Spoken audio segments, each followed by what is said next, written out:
লোক, এদিকে আয়। একটা মেয়ের মুখে ছোট লোক ডাকটা শুনে তার চেহারা দেখে তার কাছে গেলাম। জি, কিছু বলবেন? তুই যে আমার শরীরটা ময়লা করে দিলি, এখন তার কি হবে?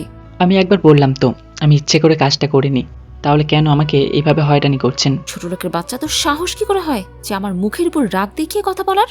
আমি মেয়েটার থাপ্পড় খেয়ে মাটির দিকে তাকিয়ে রইলাম আর চোখ দিয়ে পানি পড়তে লাগলাম। দেখেছিস ইসরাত কি ঢং করছে? একটা থাপ্পড় খেয়ে কেঁদে দিয়েছে। ন্যাকা কান্না করার জায়গা পাস না, তাই না? তুই জানিস আমি কে? আমি হলাম এই কলেজের প্রিন্সিপালের মেয়ে, আর কোনো দিনও আমাদের সাথে বেয়াদবি করলে তোকে টিসি দিয়ে বের করে দিব। প্লিজ আমাকে বের করবেন না। আমার মায়ের খুব শখ ছিল আমি যাতে এই কলেজটায় পড়ি। ছোট লোকের আবার শখ কত? তুই যে আমার শরীরটা ময়লা করেছিস, তার কি হবে? আমি আন্তরিকভাবে দুঃখিত, আমি দেখে কাজটা করিনি। শুধু সরি বললে হবে না, তুই ক্যাম্পাসের সবার সামনে আমার কাছে মাফ চাইবি। ইতিমধ্যে ইসরাত অনেক স্টুডেন্ট জড়ো করে ফেলেছে। কি রে ইসরাত, কি বললো? শুনতে পাস না? পা ধরে মাপ চাইবে এখন। আমি জানি যে ওদের অর্থ অনেক বেশি, আর আমার মায়ের স্বপ্ন এই কলেজে যাতে আমি পড়ি। যদি আমি ইসরাতে পা না ধরি তাহলে হয়তো আমি আমার মায়ের শখটা পূরণ করতে পারবো না। তাই আমি সবার সামনে হাঁটু গেড়ে বসে চোখের পানি পড়ার সাথে ইসরাতের কাছে মাপ চাইতে লাগলাম। আমাকে মাফ করে দেন, আমার ভুল হয়ে গেছে। পুরো ক্যাম্পাসের ছেলে মেয়েদের মুখে হাসি আর চোকারের পাত্র হয়েছি আমি। কি রে ইসরাত, ওকে মাফ করে দে, বেচারা মাপ চেয়েছে তো। যা, তোকে মাফ করে দিলাম। এই বলে সে আমার বুকে লাথি মেরে চলে গেল, আর আমি লুটিয়ে পড়ি শত শত স্টুডেন্টের পায়ের কাছে। আমি মাটি থেকে উঠে চোখটা মুছে নিজের বাসস্থানের দিকে রওনা দিলাম। আপনারা হয়তো ভাবছেন যে কেন ইসরাত আমার সাথে এমন করছে, তাই না? তাহলে শুনুন পুরো সম্পূর্ণ ঘটনাটা। আজ কলেজের নতুন আমি, আর প্রথম ক্লাস করব আজকে। একটা কাগজে কলেজের নিয়মকানুন আর একটা বৈশিষ্ট্য লেখা ছিল। আমি সেগুলো পড়তে পড়তে গেট দিয়ে ঢুকতে যাব, ঠিক তখনই আমি কিছু একটার সাথে ধাক্কা খেয়ে পড়ে যাই। তাকিয়ে দেখি একটা মেয়ের সাথে ধাক্কা খেয়েছি। সরি, আসলে আমি দেখতে পাইনি। সরি মানে? ধাক্কা দিয়ে আবার সরি বলছিস? কাকে বলছিস? হ্যাঁ, ছোট লোক একটা, আমি তোকে পরে দেখাবো আমি কি জিনিস। এখন কাজ আছে দেখে বেঁচে গেলি। এই বলে ইসরাত হনহন করে চলে গেল। ইসরাতের থাপ্পড়ে আমি কোনো কষ্ট পাইনি, কারণ আমি আসলেই ছোট লোক। আমার গায়ের ড্রেস ছিল ময়লা, তাইও বুঝেছে যে আমি গরিব, যাকে সমাজ ছোট লোক নামে আখ্যায়িত করেছে। এই হলো ইসরাতের সাথে আমার ঘটনা। এইদিকে আমি চলে এলাম বস্তিতে, কারণ আমার বাবা মা নেই। থাকি একটা বস্তিতে। আমার নাম ইমন। জন্মের কয়েক মাস পর বাবা মারা যায়, আবার যখন আমি ইন্টারে পড়ি তখন আমার মা মারা যায়। হয়ে যাই আমি এক এতিম। নানা কষ্টের সাথে যুদ্ধ করে আমাকে বেঁচে থাকতে হয়। বস্তিতে ঢুকতেই রহমত চাচার সাথে দেখা হলো। আসসালামু আলাইকুম চাচা, কেমন আছেন? এই তো ভালো আছি। তা তোমার আজকের ক্লাসটা কেমনে লাগিয়েছে? অনেক ভালো চাচা। আচ্ছা ঠিক আছে, তুই তোর ঘরে যা। এতক্ষণ যার সাথে কথা বললাম তিনি আমার সম্পর্কে রক্তের কেউ না, কিন্তু উনি রক্তের চেয়েও আপন। উনি আমাদের বস্তিতে থাকেন, রিক্সা চালান, আর কোনো রকম টেনে টুনে সংসার চালায়। আমি আমার ঘরে গিয়ে হাত মুখ ধুয়ে খাবার না খেয়ে বস্তি থেকে একটু দূরে আমার মায়ের কবরের সামনে গেলাম। মায়ের কবরের সামনে হাঁটু কেড়ে বসে অঝরে কাঁদতে লাগলাম, আর বলতে লাগলাম, মা গো, কীভাবে স্বার্থপরের মতো আমাকে এতিম করে একা একা শুয়ে আছো? তোমার কি আমার কথা একবারও মনে পড়ে না? আমি কি বেঁচে আছি নাকি মরে গেছি সেটা কি একবারও জানতে ইচ্ছে হয় না? খুব শান্তিতে তুমি শুয়ে আছো, আমি যে কিভাবে বেঁচে আছি সেটা একমাত্র আমিই জানি। মা, তোমার শখ ছিল না আমি একটা নামি দামি কলেজে পড়ব? জানো মা, তোমার সেই শখটা পূরণ করতে পেরেছি। আমি একটা ভালো কলেজে পড়ার সুযোগ পেয়েছি। আমি তোমার শখটা পূরণ করেছি। একবার এসে দেখে যাও মা, প্লিজ। একবার আমাকে দোয়া করো মা, আমি যাতে সকল বাধা উপেক্ষা করার মতো আল্লাহ আমাকে ক্ষমতা দেয়। জানো মা, আজ আমার পাতিলে কোনো খাবার নেই। তুমি চলে যাবার পর কবে পেট পুরে খেতে পেরেছি সেটা আমার মনে নেই। থাক, তবুও দোয়া করো আমাকে যেন আমি খুব বড় হতে পারি। এগুলো বলছি আর কেঁদেই যাচ্ছি। এমন সময় পিছন থেকে কেউ আমার কাঁধে হাত রাখলো। আমি পিছনে তাকিয়ে দেখলাম রহমত চাচা, আর ওনার চোখে পানি। চাচা, আপনি এখানে? মায়ের কথা বুঝি খুব মনে পড়তাছে? আমি কোনো কথা না বলে চাচাকে জড়িয়ে ধরলাম আর কাঁদতে লাগলাম। আমি আল্লাহর কাছে কি অন্যায় করেছিলাম যে তিনি আমাকে এত বড় শাস্তি আমাকে দিলেন। থাক বাবা, যা হয় আল্লাহর ইচ্ছেতেই হয়। আমি আছি না, বস্তির সবাই তোর মা বাবা। হুম, আমার কপালে বাবা মায়ের আদর জোটেনি, তাই তোমরাই আমার সব। এগুলো বলছি আর চাচাকে জড়িয়ে ধরে কান্না করতে লাগলাম। চাচাও কান্না করতে লাগলো। এই গাধা, চোখের পানি মুছে ফেল। আজকে মনে হয় কিছুই খাস নাই। না, খেয়েছি তো। তোর চোখ বলে দিচ্ছে তুই এখনো কিছু খাস নাই। চল আমাদের সাথে আজকে খাবি। না না চাচা, আজকে না। না, তোকে আজকেই যেতে হবে। চাচা আমাকে জোর করে তার ঘরে নিয়ে গেল, আর সবাই মিলে খাবার খাচ্ছে, আর তা থেকে আমাকে কিছু খেতে দিল। আমি বেশি না খেয়ে পেট ভরার কথা বলে চলে আসলাম। ঘরে এসে কিছুক্ষণ পড়তে লাগলাম। কিছুক্ষণ পর বস্তির এক লোক খবর দিল যে একটা কাজ করে দিতে হবে, তার বিনিময়ে কিছু পয়সা দেবে। আমি আর দেরি না করে কাজের জন্য ছুটে গেলাম। সেইখানে গিয়ে ভারী ভারী মালামাল উপরে তুলতে লাগলাম। কাজ করতে করতে রাত হয়ে গেছে। কাজ শেষ করার পর তারা 500 টাকা দিল। টাকাটা পেয়ে এত খুশি হলাম যে মনে হয় আকাশের চাঁদটা হাতে নেমে এসেছে। বস্তিতে এসে ঘরে ঢুকে ফ্রেশ হলাম, খাবার খেতে লাগলাম। খাবারগুলো কিনে আনলাম টাকা দিয়ে। খাওয়ার পর বই নিয়ে পড়তে বসলাম। পড়তে পড়তে গভীর রাত হয়ে গেছে, তাই পড়া শেষ করে দ্রুত ঘুমিয়ে গেলাম। পরের দিন কোনো মতে একটা জামা পরে কলেজের উদ্দেশ্যে রওনা দিলাম। গেট দিয়ে ঢোকার সময় পিছন থেকে একটা ছেলে ডাক দিল। আমি তাকিয়ে দেখি একটা ছেলে আমাকে দিকে আসছে। আপনি কি আমাকে ডাকছেন? তোমাকেই ডাকছি। বলুন, কি বলবেন আপনি? চলো ওইদিকে গিয়ে বসি, তারপর না হয় বলা যাবে। ওকে, তাহলে চলুন। আমি আর ছেলেটা এক জায়গায় গিয়ে বসলাম। আচ্ছা, কাল দেখলাম নুসরাত আপনাকে নানাভাবে অপমান করেছে, কিন্তু কেন? আমি যে গরিব, আমি যে ছোট লোক, তাই করেছে। গরিব হয়েছ তো কি হয়েছে, তুমিও তো মানুষ। আচ্ছা, তোমার পরিবার সম্পর্কে কিছু বলবে আমাকে? কিন্তু আমি তো আপনাকে চিনি না। আমি তোমার সাথে এক ক্লাসে ক্লাস করি, হয়তো তুমি খেয়াল করো না। হয়তো। বলবা তোমার পরিবার সম্পর্কে? আমার পরিবার বলতে শুধু একটা বস্তি আছে, আর কিছুই নেই।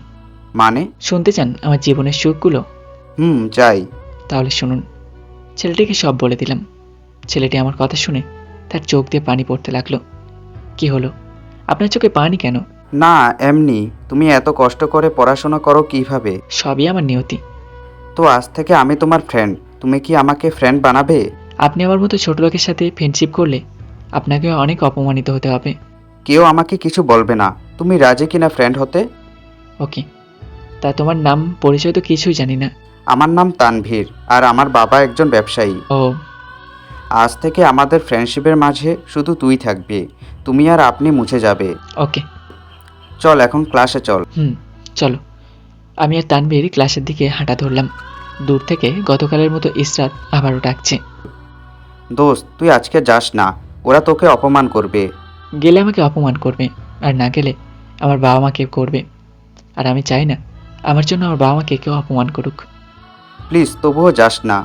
তুই ক্লাসে যা, আমি দেখি ওরা কি বলে। এই বলে আমি ওদের সামনে গেলাম। আমাকে ডাকছেন? হ্যাঁ, তোকেই ডেকেছি। এতক্ষণ লাগলো কেন আসতে? সরি, বুঝতে পারিনি। হয়েছে হয়েছে, আর বলতে হবে না। তোকে ডেকেছি একটা কাজ করার জন্য। কি কাজ করব? ওই যে ওখানে আইসক্রিমওয়ালা দেখতে পাচ্ছিস, ওখান থেকে কয়েকটা আইসক্রিম নিয়ে আয় আমাদের জন্য। ওকে। এই নে টাকা। আমি টাকাটা হাতে নিয়ে ওদের জন্য কয়েকটা আইসক্রিম হাতে নিয়ে আসলাম। এই নেন আপনাদের আইসক্রিম। সবাইকে হাতে হাতে দে। আমি কথা না বলে চুপচাপ তাতে দিতে লাগলাম। ইসরাতের এক বান্ধবীকে দেওয়ার সময় ইসরাত তার হাত দিয়ে হালকা ধাক্কা দিয়েছিল, যার কারণে আমার হাত থেকে আইসক্রিমটা পড়ে যায় আর তার বান্ধবীর জামায় লেগে যায়। কানা নাকি তুই? আমি তো ইচ্ছে করে কিছু করিনি। তাহলে কি আমি ফেলেছি এইগুলা? এখন আমার জামাটা নষ্ট করে দিলি তুই? সত্যি বলছি, আমি ইচ্ছে করে দিইনি। আপনার বান্ধবীর হাতে ধাক্কা খেয়ে এগুলো পড়ে যায়। কি, তোর এত বড় সাহস আমার নামে মিথ্যে বলিস? এই বলে ইসরাত আমাকে 2টা থাপ্পড় দিল।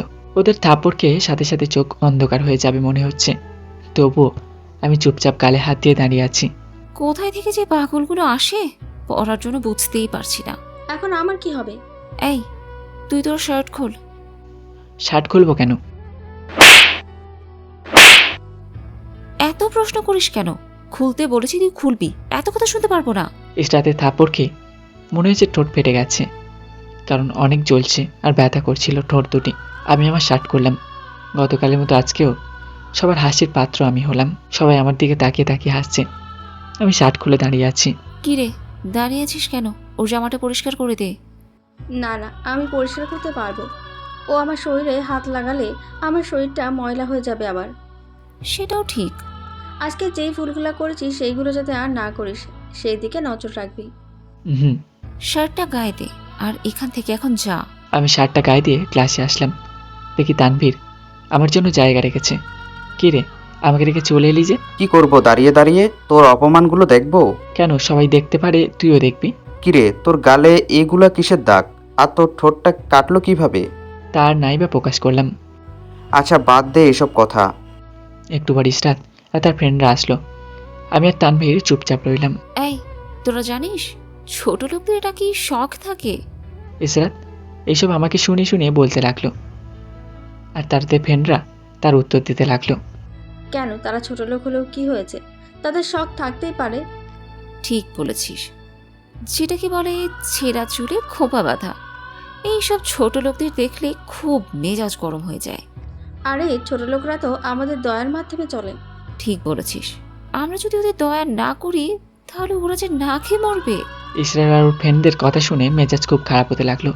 তবুও মেজাজটা ঠান্ডায় পরিণত করলাম। একটা কথারও প্রতিবাদ করলাম না, কারণ প্রতিবাদ করার মতো ক্ষমতা আমার নেই। তাই মুখ গুজে সব সহ্য করতে লাগলাম। একটু পর স্যার ক্লাসে এসে ক্লাস করাতে লাগলো। এইভাবে সবগুলো ক্লাস শেষ করে আমি আর তানভীর বাড়িতে ফিরছি। দোস্ত, এই টাকাগুলো তোর কাছে রাখ। তোর টাকা আমি নিতে যাব কেন? এত প্রশ্ন করিস কেন? তোকে নিতে বলেছি তাই নিবি। গরিব বলে দয়া করছিস, তাই তো? একটা থাপ্পড় দিব এ কথাগুলো বললে। তোকে ফ্রেন্ড হিসাবে দিলাম। কিন্তু আমি তো নিতে পারবো না। না, তোকে নিতেই হবে। আর যদি আজকে টাকা না নিস তাহলে আমাদের ফ্রেন্ডশিপ এখানেই শেষ। কিন্তু দোস্ত। আর কোনো কিন্তু নেই। এখন টাকাটা নে, আমাকে আবার বাড়ি যেতে হবে। আমি তানভীরের কাছ থেকে টাকাটা নিলাম। আচ্ছা আমি যাই, কাল আবার দেখা হবে। ওকে ভাই। তানভীর চলে গেল আর আমি একটা হোটেল থেকে কিছু ভালো মন্দ খাবার কিনে আনলাম। অনেকদিন যাবৎ ভালো মন্দ খাই না, তাই আজকে শখ করে আনলাম। ঘরে এসে ফ্রেশ হয়ে রমত চাচাকে ডাক দিলাম। কিরে, ডাক দিলি কেন? চাচা চলো, আজকে তুমি আমার সাথে খাবে। তুই খাবার পেলি কই? একটা ফ্রেন্ড টাকা দিয়েছিল, তাই সেই টাকা দিয়ে খাবার কিনে আসলাম। না তুই খা, আমি পরে খাবো। আরে চলো তো। চাচাকে জোর করে ঘরে নিয়ে বসিয়ে দিলাম। তারপর দুজন মিলে খাবারগুলো খেতে লাগলাম। চাচা, একটা কথা বলার ছিল। বল, কি বলবি? তুমি আমার পড়াশোনার দায়িত্ব নিয়েছো। তোমার ইনকাম দিয়ে ঠিকমতো তোমারই সংসার চলে না, তার সাথে তুমি আমারটাও চালাও। তাই বলি কি, আমাকে একটা রিক্সার ব্যবস্থা করে দেবে? দূর পাগল, আগে তুই পড়াশোনা শেষ কর। আমি তো এখনো মরে যাইনি। দূর, কি বলো এইসব? তুই আগে পড়াশোনা শেষ কর, তারপরে এইসব নিয়ে ভাবা যাবে। কিন্তু চাচা, তোমার তো কষ্ট হচ্ছে। আমি কি তোকে বলেছি যে আমার কষ্ট হচ্ছে? তুই এত চিন্তা করস কেন? আমি ঠিক আছি। হুম। চাচার সাথে একসাথে খাবার খেলাম। খাবার খাওয়ার পর বই নিয়ে পড়তে লাগলাম। আর পড়ার ফাঁকে ফাঁকে মানুষদের কাজ করে দিচ্ছি। এতে তার খুশি মনে কিছু টাকা দেয়। এতে দিয়ে আমার ভালোই দিনকাল কেটে যায়। এইভাবে আমার দিনটা কেটে গেল। আজকে মায়ের কবরের সামনে যেতে পারলাম না, কাজ আর পড়াশোনার জন্য। এভাবে সারাদিন কেটে গেল। রাতে শার্ট আর প্যান্টটা ধুয়ে দিলাম, কারণ আমার 2টা শার্ট আর 2টা প্যান্ট আছে। সকালে উঠে ফ্রেশ হয়ে কোনোরকম নাস্তা করে শার্ট পরে কলেজের উদ্দেশ্যে রওনা দিলাম। তানভীরের সাথে দেখা হয়ে গেল। এ নে, এটা তোর জন্য। কি এখানে? খুলে দেখ। আমি ওর হাত থেকে প্যাকেটটা নিয়ে খুলে দেখি একটা মোবাইল। তুই আমার জন্য মোবাইল এনেছিস কেন? তোর হাতটা খালি খালি লাগে, তাই এটা তোর জন্য নিয়ে আসলাম। কি দরকার ছিল এগুলো আনার? তোকে রাখতে বলেছি, তুই রাখবি। ওকে। আমি আর তানভীর ক্লাসের দিকে হাঁটা ধরলাম। প্রতিদিনকার মতো ইসরাতের চোখ এড়াই নাই আমি। সে আমাকে ডাকতে লাগলো। চল, আজকে আমি যাব তোর সাথে। না, তুই গেলে তোকে অপমান করবে, তুই থাক। আরে ধুর, চল তো। তানভীর আমার হাত ধরে ওদের সামনে নিয়ে গেল। ডাকলাম একজনকে আর আসলো 2 জন, যাকে বলে এক ঢিলে 2 পাখি মারা। কেন ডেকেছেন সেটা বলেন। আমি তো তোকে ডাকি নাই, ডেকেছি তো এই ছোট লোকটাকে। কাজ জোরে আপনি এত ক্ষমতা দেখাচ্ছেন? মুখ সামলিয়ে কথা বল। মুখ সামলিয়ে কথা বলেন, ইমন শিখেছে, কিন্তু আমি না। তোর এত বড় সাহস যে তুই আমার মুখের উপর কথা বলিস? তুই জানিস আমি কে? প্রিন্সিপালের মেয়ে হয়ে এত ভাব কিসের? যিনি প্রিন্সিপাল তার কোনো অহংকার নেই, আর যে মেয়ে তার শরীর ভরা কারেন্ট। তুই এত বড় কথা বললি আমাকে? ইসরাতে যেই তানবীরকে থাপ্পড় দিতে যাবে, তানবীর ঠিক তখনই ওর হাত ধরে ফেলে। আপনার ভাগ্য ভালো যে আমি হিজড়াদের উপর হাত তুলি না, তাই আপনি বেঁচে গেলেন। কি? ইসরাত হিজড়া? আমি তোকে পরে দেখে নিব। আমাকে তো এখনো চিনেন নাই, তাই এভাবে কথা বলছেন। কে তুই? আমার পরিচয় না হয় পরেই জানবেন, আর আশা করি ইমনকে অপমান করবেন না। আমি এতক্ষণ ওদের কথাগুলো শুনছিলাম, তাই এবার আমি কিছু না বললে খারাপ হয়ে যাবে। তানবীর, তুই ক্লাসে যা তো। ক্লাসে যাব মানে? মানে এখানে না দাঁড়িয়ে ক্লাসে যা। তুই চল আমার সাথে। আসছি, তুই যা। কিন্তু কোনো কিন্তু না, তোকে যেতে বলেছি তাই তুই যা। তানবীর আর কিছু না বলে চলে গেল। দেখুন, আমি তানবীরের হয়ে আপনার কাছে মাপ চাইছি। হয়তো রাগের বশে কিছু বলে ফেলেছে, আপনারা কিছু মনে করবেন না। সব তোর জন্য হয়েছে। তোকে আজকেই আমি বের করে দিব কলেজ থেকে। প্লিজ আমাকে বের করবেন না, আমি আপনার দাস হয়ে থাকবো, তবু আমাকে বের করবেন না। ইসরাতের পা ধরে কথাগুলো বললাম। ইসরাত আমাকে উঠিয়ে, তোর সাহস কি করে হয় আমাকে টাচ করার? আজকে যে আমি কি করব সেটা আমিও জানি না। প্লিজ মাফ করে দিন। যা এখান থেকে, ছোট লোক একটা। আমাকে আর কিছু বলতে না দিয়ে ইসরাত চলে গেল। আমি আর তানবীর ক্লাসে এসে ক্লাস করতে লাগলাম। ক্লাসে সবাই আছে, কিন্তু ইসরাত নেই। এই ব্যাপারটা খেয়াল করেও তানবীরকে কিছু বললাম না। কিছুক্ষণ পর প্রিন্সিপাল স্যার পিএ ক্লাসে আসলেন। তোমাদের এইখানে তানবীরকে? পিএর কথা শুনে তানবীর উঠে দাঁড়ালো আর বলল, আমার নাম তানভীর, কি হয়েছে? প্রিন্সিপাল স্যার আপনাকে ডাকছেন। ওকে, চলুন। পিএর সাথে তানবীর প্রিন্সিপাল স্যারের রুমে হাঁটা ধরল। এদিকে ক্লাসের ছেলেমেয়েরা বলাবলি করছে যে যাদের একবার প্রিন্সিপাল স্যার ডাকে তাকে নাকি একবারের জন্য বহিষ্কার করে দেওয়া হয়। এই কথাগুলো শুনে আমার প্রাণ যেন বের হয়ে যাচ্ছে। তানবীরের জন্য খুব খারাপ লাগছে। আজ আমার জন্য বেচারাটা এই অবস্থা। অন্যদিকে স্যার, আসবো? আসো।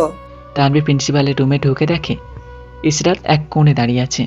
তানবীরের বুঝতে কষ্ট হলো না যে এগুলো ইসরাতের চক্রান্ত। বাবা, এই ছেলেটা আমার সাথে খুব বাজে ব্যবহার করেছিল আর আমাকে টিজও করেছিল। প্রিন্সিপাল স্যার আমার দিকে মুখ তুলে তাকাতেই চমকে উঠলেন। আরে আসাদ, তুমি? আপনি তো আমাকে ডেকে পাঠিয়েছেন।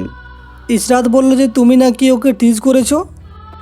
স্যার, আমি আপনার সব প্রশ্নের উত্তর পরে দিব। আগে আপনাকে কয়েকটা প্রশ্ন করব, যদি অনুমতি দেন। ওকে, করতে পারো। স্যার, আপনার মেয়ে ইসরাত যতগুলো ছেলের নামে বিচার দিয়েছিল সবার নামে টিচ করার অপরাধ উল্লেখ করেছে, তাই না? হ্যাঁ, তাই তো। স্যার, আপনি চোখ থাকতে অন্ধ হয়ে গেলেন? মানে কি বলতে চাইছো তুমি? হ্যাঁ স্যার, আমি বলতে চাই যে আপনি এই কলেজের প্রিন্সিপাল, আর এই কলেজে পড়ার স্বপ্ন নিয়ে অনেক ছেলেই আসে। সবার আর্থিক অবস্থা এক থাকে না, কেউ খুব বড় লোক থাকে, আবার কেউ খুব অহংকারী বেয়াদব থাকে, আবার কেউ খুব গরিব থাকে। যাদের আপনার মেয়ে নাম দিয়েছে ছোট লোক, যখন এরা পড়াশোনার জন্য আসে তখন এই আপনার মেয়ে তাদের ফলো করে, তাদের ব্যাকগ্রাউন্ড নিয়ে আজে বাজে মন্তব্য করে আর তাদের সাথে বাজে ব্যবহার করে। যদি তারা প্রতিবাদ করে তাহলে বলে যে কলেজ থেকে নাকি বের করে দিবে। কি রে ইসরাত, আসাদ যা বলছে সেইগুলো কি সত্য? আসাদকে এখানে? ও হচ্ছে এই কলেজের প্রতিষ্ঠানদের মধ্যে একজন প্রতিষ্ঠার ছেলে। ওকে আসাদ, জানি না ইসরাত তোমার নামে কি মন্তব্য করেছে। তুমি এখন ক্লাসে যাও, ব্যাপারটা আমি দেখছি। যদি আপনার মেয়ে আরেকবার কারোর সাথে খারাপ ব্যবহার করে, আশা করি আপনার মনটাকে শক্ত করে টিসির পেপারটা সাইন করে দিবেন। এই বলে তানবীর চলে এলো। আর এইদিকে ক্লাসে আমার টেনশনে পাগল হয়ে যাওয়ার মতো অবস্থা। হঠাৎ তানবীর স্যারের কাছ থেকে অনুমতি নিয়ে ক্লাসে ঢুকলো। সবাই বলাবলি করছে যে হয়তো বহিষ্কার করে দিয়েছে। অবাক করে দিয়ে তানবীর আমার পাশে বসে হাসতে লাগলো। কী রে, কী হয়েছে? সব পরে বলছি, আগে ক্লাসটা শেষ করে নিই। ওকে। ক্লাস শেষ করে আমি আর তানবীর বাইরে গেলাম। এইবার বল কী হয়েছে। শোন তাহলে। তানবীর আমার কাছে সব প্রকাশ করলো। ভাইরে, তোর এত সাহসকে আমি স্যালুট জানাই। হয়েছে, তুই এখন বাড়িতে যা। ক্লাসগুলো আর করবি না? না, আজকে আর সেগুলো করব না। তাহলে তুই যা, আমার ক্লাসগুলো করা দরকার আছে। তানবীর আমাকে বিদায় দিয়ে চলে গেল। আমি ক্লাসে ঢুকলাম। তখন থেকে ইসরাত ক্লাসে তার ফ্রেন্ডদের সাথে হাসি মুখে কথা বলছে। আমি সেই দিকে না দাঁড়িয়ে চুপচাপ আমার আসনে চলে আসলাম। ইসরাত আগের মতো আমাকে নিয়ে ঠাট্টা করতে লাগলো আর হাসি মজা করতে লাগলো। কোনো রকম ক্লাসগুলো শেষ করে আমি বসতে দিকে রওনা দিলাম। ক্যাম্পাস থেকে বের হওয়ার সময় দেখলাম ইসরাত আমার দিকে আসছে।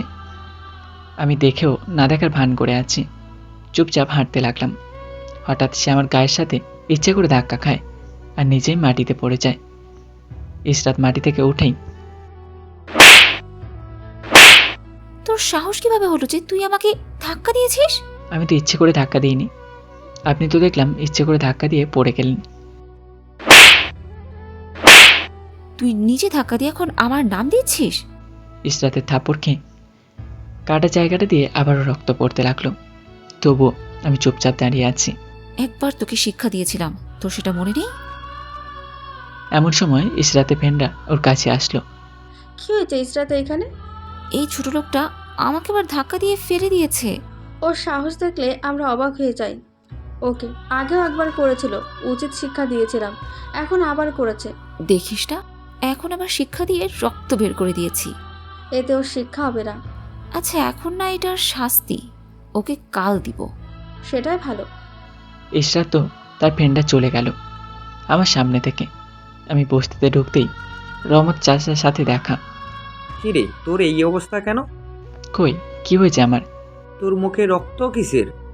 ও রক্ত, মানে বল কি হয়েছে? ওই একটা গাড়ির সাথে হালকা ধাক্কা খেয়েছি, তাই এমন হয়েছে। দেখে সাবধানে হাঁটতে পারিস না, অনেকখানি কেটে গেছে। ওকে, আমি ঠিক আছি। তুমি এখন কই যাচ্ছ? আর কই যাব, রিক্সা নিয়ে বের হব। ওকে, তুমি যাও। আমি আবার ঘরে এসে ফ্রেশ হয়ে খাবার খেতে গিয়েও পারলাম না, কারণ কাটা জায়গায় জ্বলছে। তাই না খেয়ে শুয়ে রইলাম আর তানভীরের দেওয়া মোবাইলটা টিপতে লাগলাম। হঠাৎ তানভীর কল দিল। হ্যালো, কে বলছেন? ওই আমি তানভীর বলছি।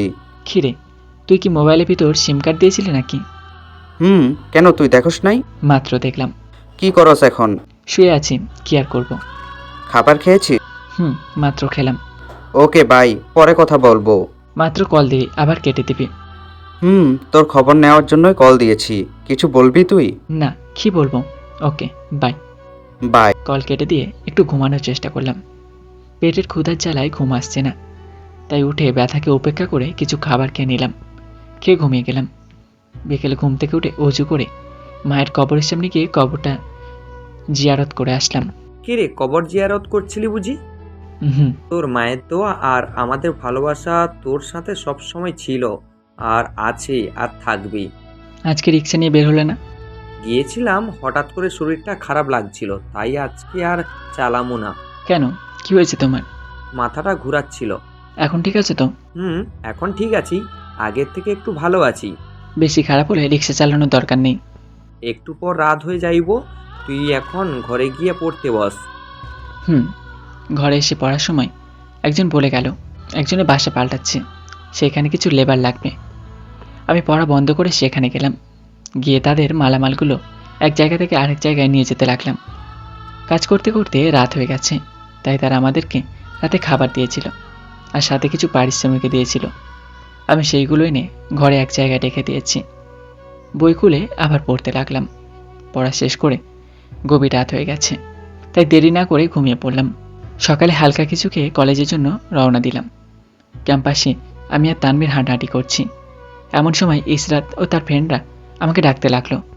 দেখেছিস কতটা বেয়াদব আর বেহায়া হলে তোকে আবার ডাকে? তুই চুপ থাক। একবার আমাকে বাঁচাতে গিয়ে অপমান হয়েছিস, তাই আমি চাই আমার এই ব্যাপারে তুই নিজেকে আড়াল করে রাখবি। দোস্ত, ওরা তোকে এইভাবে অপমান করবে আর আমি নিজেকে আড়াল করে রাখবো? এটা আমার ব্যাপার, তুই এখন ক্লাসে যা, আমি দেখব। না, আমি যাব না। যদি না যাস তাহলে এই নে তোর মোবাইল, থাকবে না আমার সাথে তোর ফ্রেন্ডশিপ। এইভাবে বলতে পারলি? প্লিজ তুই ক্লাসে যা। তানভীর কিছু না বলে ক্লাসে চলে গেল। আমি ইসরাত আর তার ফ্রেন্ডদের সামনে গেলাম। বলুন। তোকে তানভীর কি বলেছিল? সেটা আপনাদের না জানলেও চলবে। দেখেছিস ছোট লোকের কি তেজ কথার। সেটা তো দেখতেই পেলাম। কাল যে আমাকে ধাক্কা দিয়েছিলি তার কি হবে? আমাকে তো মেরেছেন, আর কি লাগবে আপনাদের? আচ্ছা, তোর কি লজ্জা শরম নেই? তোকে এত অপমান করি তবুও তুই এখানে পড়ে আছিস। আরে ও একবার বলেছিল না যে ছোট লোকের মায়ের নাকি শখ হয়েছে এই কলেজে পড়তে। দেখেছিস ওর শরীর থেকে কত গন্ধ বেরোচ্ছে, বমি আসছে আমার। তুই ঠিকই বলেছিস, দেখছিস না একটা শার্ট পরে বারবার কলেজে আসে। সেটাই, ওকে দেখলে আমার শরীরটা ঘিন ঘিন করে। যা, তোকে আজকে কিছু করলাম না, তুই ক্লাসে যা। আমি মাথা নিচু করে ওদের সামনে থেকে চলে আসলাম আর ভাবছি, পৃথিবীতে বুঝি টাকাই সব। যার টাকা নেই সে বুঝি এতটাই অসহায়। মানুষের মাঝে কি মানবতা জিনিসটা হারিয়ে গেল নাকি? আজ আমি এতিম বলে সবার হাসির পাত্র আমি। আজ আমাকে সহ্য করতে হচ্ছে নানা অপমান। আর যদি আমার বাবা মা বেঁচে থাকতো তাহলে হয়তো এই দিন আমাকে দেখতে হতো না। বাবা মায়ের কথাটা ভাবতেই চোখটা ভেজে উঠল। ভেজা চোখ নিয়ে ক্লাসে গেলাম। কিরে, কাঁদছিস কেন? হঠাৎ করে বাবা মায়ের কথা মনে পড়ল। আমি জানি ওরা তোকে এমন কথা বলেছে যে তোর বাবা মাকে স্মরণ করিয়েছে। না, তা নয়। দোষ তোর ছিল, তুই গেলি কেন ওদের কাছে? না গেলে ওরা আমাকে প্রতিনিয়ত অপমান করবে। যাওয়ার পর কি অপমান করে না নাকি আদর করে? আচ্ছা বাদ দে। তানভীর আর কোনো কথা বলল না। কিছুক্ষণ পর ইসরাতও তার ফ্রেন্ডগুলো ক্লাসে আসলো। আমি আর তানভীর চুপচাপ বসে আছি। ইসরাত আর তার ফ্রেন্ডগুলো আমাকে নিয়ে না বাজে বাজে কথা বলতে লাগলো। চল বাইরে যাই, এখানে ভালো লাগছে না। চল। আমি আর তানভীর বাইরে গিয়ে 2-1 মিনিট ছিলাম। স্যার ক্লাসে ঢোকার কয়েক সেকেন্ড আগে আমার ক্লাসে ঢুকলাম। আমি আর তানভীর ক্লাসগুলো করতে লাগলাম। কিছুক্ষণ পর ইসরাত দাঁড়িয়ে বলল, স্যার, আমার একটা কথা বলার ছিল। বলো। স্যার, আমার ব্যাগে টাকা ছিল কিছু, এখন সেগুলো নেই। সবাই এই কথা শুনে অবাক যে ক্লাসের মধ্যে টাকা চুরি করবে কে। সবাই চারদিকে বলা বলি শুরু করতে লাগলো। আমরা শুনেও না শোনার ভান করে আছি। ইসরাত, তোমার কি কাউকে সন্দেহ হয়? জি স্যার, আমার কয়েকজনকে সন্দেহ হয় যারা আমাকে প্রায় ফলো করে। ওকে, তুমি নিজে গিয়ে তাদের ব্যাগ সার্চ করো। ওকে। তারপরে ইসরাত কয়েকটা ছেলেমেয়ের ব্যাগ চেক করলো। চেক করা শেষে ইসরাত আমাদের কাছে আসলো। তানভীর, তোমার ব্যাগটা দাও। আপনি আমার ব্যাগ চেক করবেন কেন? আমি কি চুরি করেছি নাকি? যদি তুমি চুরি না করো তাহলে ব্যাগ দেখাতে সমস্যা কোথায়?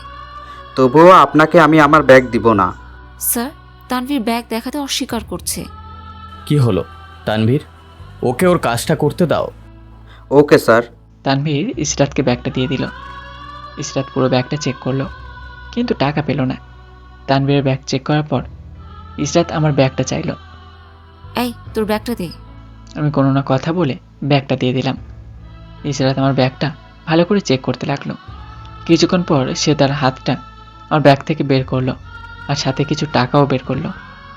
এটা দেখে সবাই আমার দিকে তাকিয়ে আছে। তানভীরও আমার দিকে তাকিয়ে আছে। পুরো ক্লাসটা যেন নীরব হয়ে গেছে। স্যার, আমি আমার টাকা এই চোরটার ব্যাগেই পেয়েছি। ইসরাতের কথা আর আমার ব্যাগ থেকে টাকা বের করার দৃশ্য দেখে আমি পুরাই প্যারালাইজড হয়ে গেছি। আমার মুখ দিয়ে কথা পর্যন্ত বের হচ্ছে না। স্যার, বিশ্বাস করেন আমি ওর টাকা চুরি করিনি। ছি এমন ছি, আমি তোমাকে এত ভালো জানতাম আর তুমি কি না। আজ আমার সত্যি খারাপ লাগছে যে আমার ছাত্র এই কাজ করতে পারে। প্লিজ স্যার, একবার বিশ্বাস করুন আমাকে, আমি ওর টাকা চুরি করিনি। ওকে, তুমি বসো। আর স্টুডেন্ট, এটা আমাদের ক্লাসের ঘটনা, তাই এটা যাতে বাইরে না ছড়ায় সেই দিকে খেয়াল রাখবা। স্যার নিজে ক্লাস করাতে লাগলো আর আমি টিপে টিপে চোখের পানি ফেলছি আর ভাবছি আজ আমি সবার সামনে চোর হয়ে গেলাম, অথচ এই টাকা আমি টাচও করিনি। আমি জানি কেউ আমার কথা বিশ্বাস করবে না, কারণ আজ আমি সবার সামনে চোর হয়ে গেলাম। এগুলো ভাবছি আর চোখের পানি ফেলছি। এখনও অনেকে আমাকে নিয়ে নানান কথা বলছে। স্যার ক্লাস নিয়ে চলে গেল আর আমি আমার ব্যাগটা নিয়ে বাইরে চলে আসলাম। আসার সময় ইসরাত ও তার ফ্রেন্ডরা চোর চোর বলে বেড়াচ্ছিল। আমি ব্যাগটা নিয়ে ক্যাম্পাসের এক কোণে বসে কাঁদতে লাগলাম। কিছুক্ষণ পর কেউ একজন আমার কাঁধে হাত রাখলো। আমি পিছনে তাকিয়ে দেখি তানভীর দাঁড়িয়ে আছে। আমাকেও কিছু না বলে চুপচাপ বসে রইলাম। আমি জানি তুই চুরি করিস নাই, ওই বেদবটা তোকে ফাঁসিয়ে দিয়েছে। আমার মরা মায়ের কসম খেয়ে বলছি, দোস্ত, আমি টাকাটা চুরি করিনি। জানি আমি, যখন তুই আর আমি বাইরে গিয়েছিলাম তখন ওরা তোর ব্যাগে টাকা ঢুকিয়ে দিয়েছে। আজ আমি সবার সামনে চোর হয়ে গেলাম। ইসরাত আমার সাথে এমন কেন করে? আমি তো তার কোনো ক্ষতি করিনি। কেউ বিশ্বাস করুক বা না করুক, আমি তো জানি যে তুই চুরি করিস নাই। ইসরাত তার বাবার কারণে এত ক্ষমতা দেখাচ্ছে। জানিস দোস্ত, আমি পারতাম ইসরাতের প্রতিবাদ করতে, কিন্তু আমি আমার মরা মায়ের কথা মনে পড়লে সব রাগ পানি হয়ে যায়। নিজের মনটাকে আরও শক্ত কর আর বাঁচতে শিখ মাথা উঁচু করে। এই কথা হয়তো তুই তোর মতো ছেলের জন্য বলছিস, কিন্তু আমার মতো ছেলের জন্য বলিস নাই। এটা সবার জন্য বলেছি। আমি এখন কিভাবে কলেজে আসবো? সবাই আমাকে এখন চোর হিসেবে চেনে। মন খারাপ করিস না, তুই এখন বাসায় যা। তুই ক্লাস করবি? না, আজকে করব না, তুইও করিস না। ওকে। তানভীরের কাছ থেকে বিদায় নিয়ে আমি বস্তির দিকে হাঁটা ধরলাম। আজকে বস্তিতে না গিয়ে মায়ের কবরের সামনে গেলাম। মায়ের কাছে মনের সব সুখ প্রকাশ করতে লাগলাম। মা গো, কেমন আছো?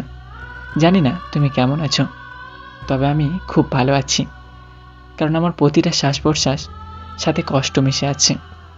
যখন তুমি ছিলে তখন তুমি আমাকে একটা ফুলের টোকাও লাগতে দাওনি। আজ আমার থাকার কথা রাজপ্রাসাদে, আর আমি থাকছি একটা ময়লার বস্তিতে। জানো মা, তুমি মারা যাওয়ার পর তোমার মা বাবা আর ভাইয়েরা আমার থেকে সব সম্পত্তি কেড়ে নিয়ে আমাকে রাস্তায় বের করে দিয়েছিল।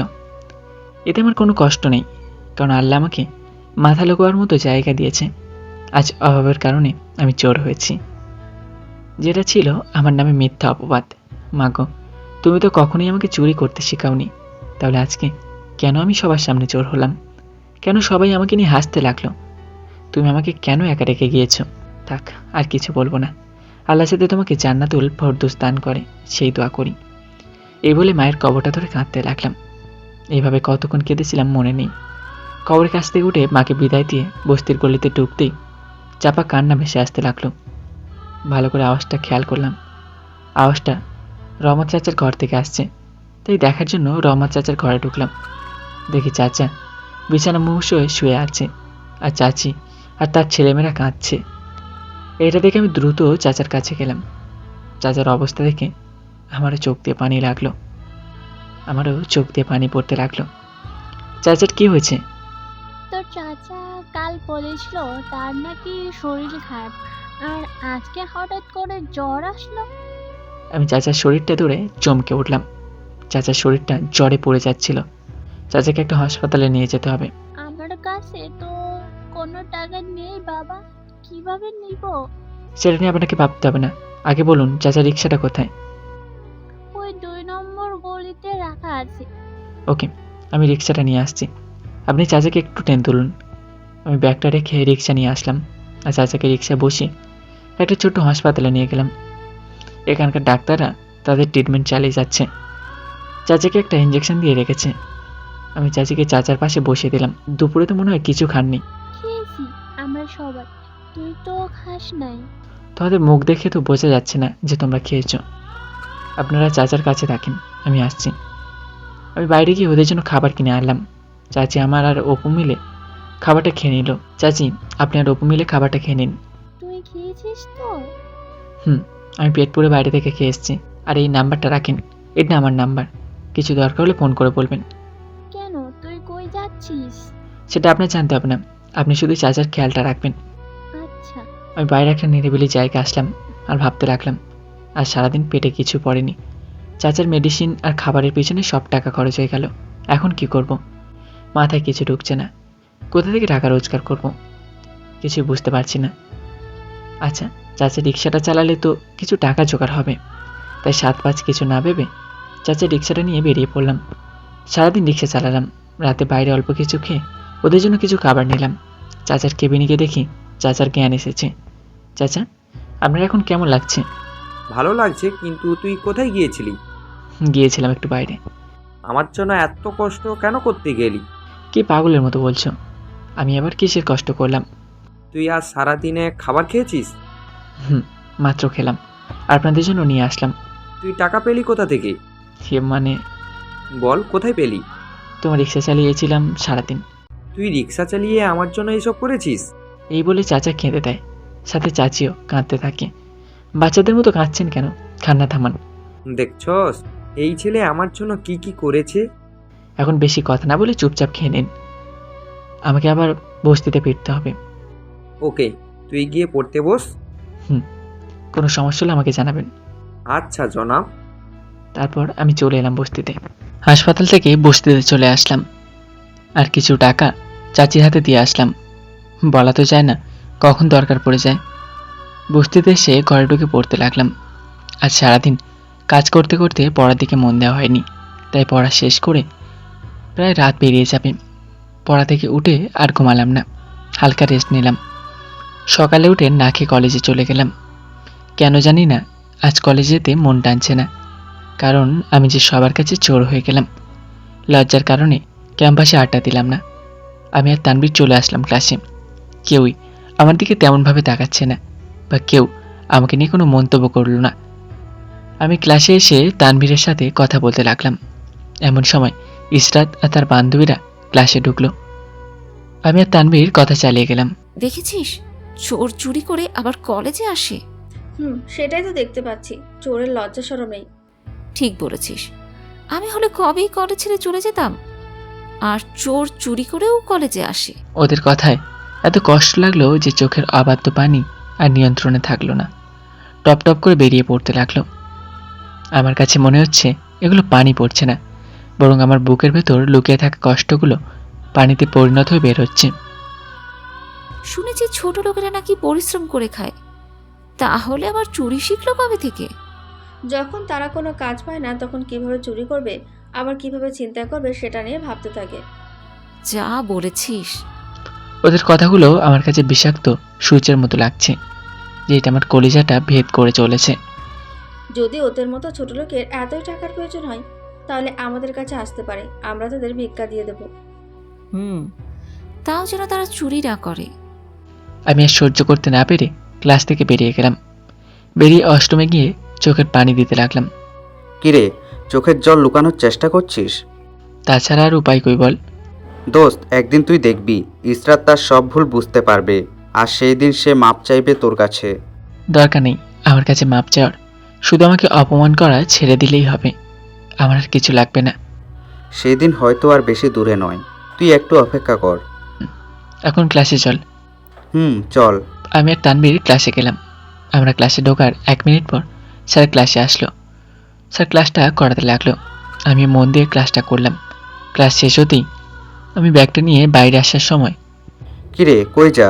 আজকে আর ক্লাস করব না, বাড়িতে কাজ আছে অনেক। যাওয়া কি খুব দরকার নাকি? খুব। ওকে, তাহলে যা, দেখা হবে পরে। Okay bye. আমি ক্লাস না করেই চলে আসলাম। ঘরে ব্যাগটা রেখে চাচা রিক্সা নিয়ে বের হলাম। সারাদিন রিক্সা চালালাম, সকালেও কিছু খাইনি, আবার দুপুরেও কিছু না খেয়ে রিক্সা চালালাম। যে টাকাগুলো ইনকাম করেছি আজকে, সেগুলো দিয়ে কিছু খাবার আমি চাচা চাচিদের জন্য নিয়ে গেলাম, আর আমিও হালকা কিছু খেলাম। তবুও পেটে খিদায় চুচু করছে। আমি হাসপাতালে চাচার কেবিনে যেতেই, কিরে, তুই এসেছিস? এই নেন, খাবারগুলো খেয়ে নেন, আর মেডিসিন ঠিক মতো খাবেন। তুই থাকলে আমার অসুখ এমনিতেই ভালো হয়ে যাবে। তা বললে তো হবে না। আর চাচি, এই নেন, কাল যদি চাচাকে বাড়ি নিয়ে যেতে পারি তাহলে টাকাগুলো রাখবে। এই বলে আমি চাচির হাতে কিছু টাকা দিলাম। আমার কাছে রাখার কি দরকার, তোর কাছেই থাক বরং। না না, আমার কাছে থাকলে খরচ হয়ে যাবে, তার চেয়ে ভালো আপনিই রাখেন। চাচি আর কথা না বলে টাকাটা রেখে দিল। তোর বুঝি খুব কষ্ট হচ্ছে, তাই না? না, আমার কোনো কষ্টই হচ্ছে না। আপনাদের দোয়া থাকলে আমার কোনো কষ্ট হবে না। আমাদের দোয়া তোর সাথে সারা জীবন আছে বাবা।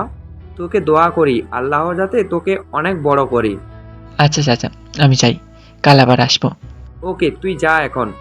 সময় মতো মেডিসিনগুলো খেয়ে নেবেন কিন্তু। আচ্ছা। আমি আর না দাঁড়িয়ে বসতিতে চলে গেলাম। ঘরে ঢুকে শার্টটা ধুয়ে দিলাম, সাথে ফ্রেশ হয়ে বই নিয়ে পড়তে লাগলাম। সকালে উঠে কলেজে গেলাম না, কারণ আজকে চাচা রিলিজ দেবে, তাই ওইখানে আমার থাকা আবশ্যক। তাই আমি কলেজে না গিয়ে হাসপাতালে গেলাম। সেখানে ডাক্তারের সাথে চাচার ব্যাপারে কথা বলে চাচাকে রিক্সা বসিয়ে আমি বসতিতে নিয়ে এলাম। তারপর চাচাকে ধরে ঘরে নিয়ে এলাম। চাচা, যা লাগবে আমাকে বলবেন, আমি যাই রিক্সা নিয়ে। তুই আজকে রিক্সা চালাস না, তোকে রিক্সায় মানায় না। না মানালেও যে মানাতে হবে, কিছু করার নেই। কিন্তু বাবা। আপনি বেশি কথা বলেন, শরীর ভালো না, তাই শুয়ে থাকেন, আমি আমার কাজ করে আসছি। চাচা আর কোনো কথা বলেনি। আমি চাচাকে রেখে রিক্সা নিয়ে বেরিয়ে পড়লাম। দুপুরে কিছু খেয়ে নিলাম। খাওয়ার পর আবার রিক্সা চালাতে লাগলাম। রিক্সা চালিয়ে আসলাম রাতে। এসে দেখি চাচার ঘরে তানভীর বসে আছে। ওকে দেখে আমি খুব অবাক হয়েছি। কিরে, তুই এইখানে? তুই আজকে কলেজে গেলি না, তাই ভাবলাম তোর কোনো বিপদ হলো না তো। তার উপর আবার তোর মোবাইল বন্ধ। তাই বলে তুই এই বস্তিতে আসবি? কেন, আসতে পারবো না নাকি? না না, সেটা না। কোথায় তোরা আর কোথায় আমরা? তুই কিন্তু এখন মার খাবি। ওকে, সরি। তা তুই আমার বাসা চিনলি কেমনি? সকলকে বস্তির নাম জিজ্ঞেস করেছিলাম আর সবাই দেখিয়ে দিল। বস্তিতে এসে ওনার কাছে তোর নাম জিজ্ঞেস করেছি, তখন উনি সব বলেছে। ওকে, চল তোর ঘরে যাই। এক সেকেন্ড দাঁড়া। তারপর আমি চাচার হাতে কিছু টাকা দিয়ে বললাম, এবার চল। তারপর আমি তানবীরকে নিয়ে গেলাম আমার ঘরে। জানি তোর আমার ঘরে থাকতে খুব কষ্ট হবে। কেন, আমার কাছে তো ভালোই লাগছে।